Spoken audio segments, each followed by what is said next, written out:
Syaratnya timbang air itu harus emas yang bukan ada rongganya ya. Kalau ada rongganya nggak bisa, nggak pas. Ya wes yang paling pas ya leburan niku wes memang. Saya ada Bapak. Seleburan itu yang paling enak.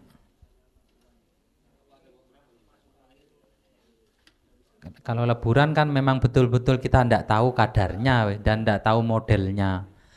Kalau bentuk perhiasan kan masih, oh ini kayaknya emas 700 ini. Oh ini kayaknya emas muda ini. Kalau bentuk perhiasan. Kalau leburan weh ndak tahu kan berapa itu weh. Ndak bisa, bukan ndak akurat wes, nggak usah wes, memang ndak bisa. Kecuali ya perhiasan yang betul-betul jatuh di dalam ndak ada rongganya. Tapi kayaknya sekarang jarang orang apa itu, bukan orang pengrajin atau pabrik yang bikin perhiasan yang nggak ada rongganya.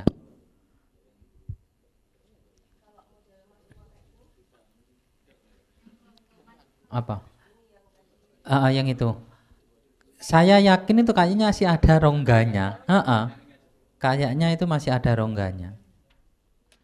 Soalnya kan emas kayak gitu kan walaupun toh sininya nggak ada rongga, kan butuh tetap disambung di patri. Ya, patri itu kan nggak mungkin penuh itu, mesti ada walaupun 1 titik 2 titik rongga patrian. Hah? Ya, paling nggak leburan memang paling enak. Ini saya bawa leburan kalau umpamanya untuk coba-coba. Ketemu berapa ya emasnya? Terus berat yang di air ketemu berapa? Ditulis. Setelah itu berat emas itu dibagi dengan berat emas yang di air. Hasilnya kita lihat tabel. Nah, misal ini contoh ini kapan hari itu ya. Saya ada emas itu beratnya 1950. Contoh, ini 1950. Berat ya. Berat di emasnya. Terus berat airnya ini 103. Dibagi keluar 1898. Kita lihat di tabel. Kebetulan tabel yang saya punya ini tidak ada. Adanya ini. Bentar. Ini ya share di grup. Kadang ada yang punya tabel itu tidak sama ya. Cuma ini yang dari saya ini. Di tabel yang saya ada ini untuk 1898 ini tidak ada ya. Ini adanya 1885 1895 terus atasnya 1900.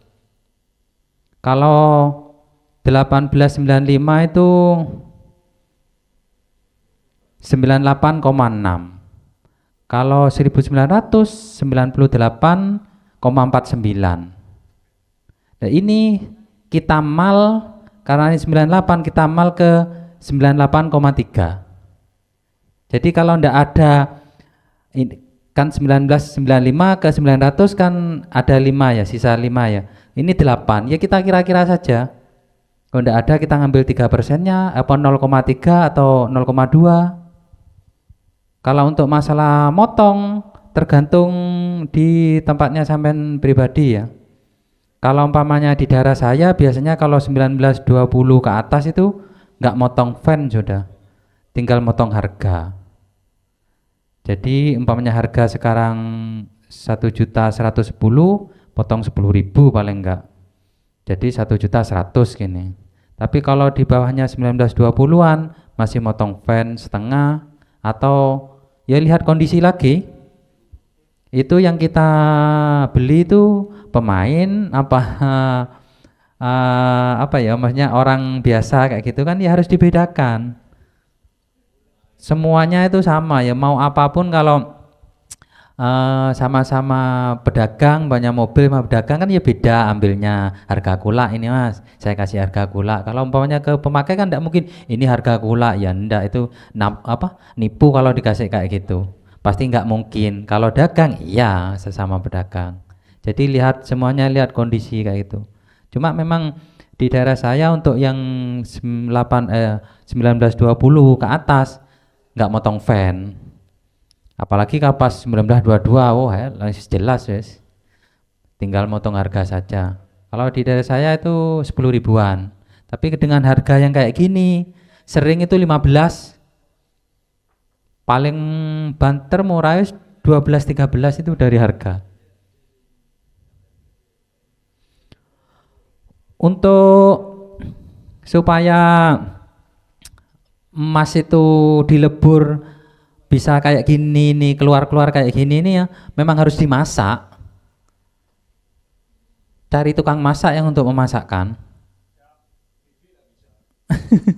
Soalnya kalau masak itu saya, kalau dibilang saya itu enggak bisa ya masak. Kalau kakak saya itu hitungannya sudah pandai, tapi minta maaf enggak bisa ngajarkan untuk yang ini. Soalnya butuh lebih 5 tahun atau hampir 10 tahun untuk menemukan cara kayak gitu. Dan dia enggak dapat orang yang ngajari, nyari-nyari sendiri. Pesanan ke saya, kalau untuk ukuran masak jangan dikasih tahu gini. Kalau kayak nyuci, ngebur enggak apa-apa. Jadi terus kalau untuk masak juga ya, di daerahnya sampean itu yang bagus itu siapa masakannya? Soalnya nanti beda, yang masak beda harga nanti. Misal di daerah sini yang bagus kan GF ya, Bangil. Itu kalau sudah ada stempel GF lebih mahal daripada nggak ada stempel GF-nya.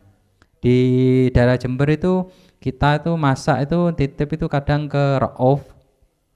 Cuma saya itu seringan titip ke, nggak datang sendiri ke Bangil, nitip di bos yang di Jember, nitip masakan Cik ini, nitip masakan ini ya, nanti diambil ongkosnya berapa.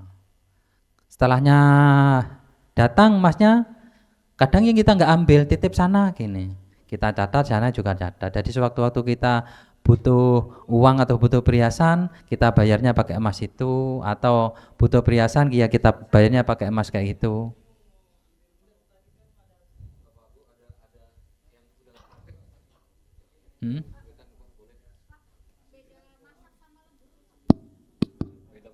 Beda masak dengan lebur. Lebur cukup dihancurkan jadi batangan. Kalau dimasak memisahkan. Kalau perhiasan kan pasti ada campuran, tembaga, perak itu pasti. Jadi dipisahkan, yang emas ini, yang tembaga ini, yang perak ini. Yang dibutuhkan kayak yang namanya cukim-cukim itu kan emas murni. Ya itu sudah karena perak sama tembaganya itu sudah tidak ada. Itu perlu masak, katanya bilangnya kita dimasak. Masak itu ya risikonya polusi. Di rumah itu berhentinya masak karena kayak gitu. Kita sendiri, orang tetangga nggak sampai komplain sih, cuma kita sendiri itu kayaknya bahaya ini kalau diteruskan gini. Soalnya biasanya kalau yang di Lumajang itu ke sawah, kalau ya nang sawah untuk buang uap air kerasnya itu.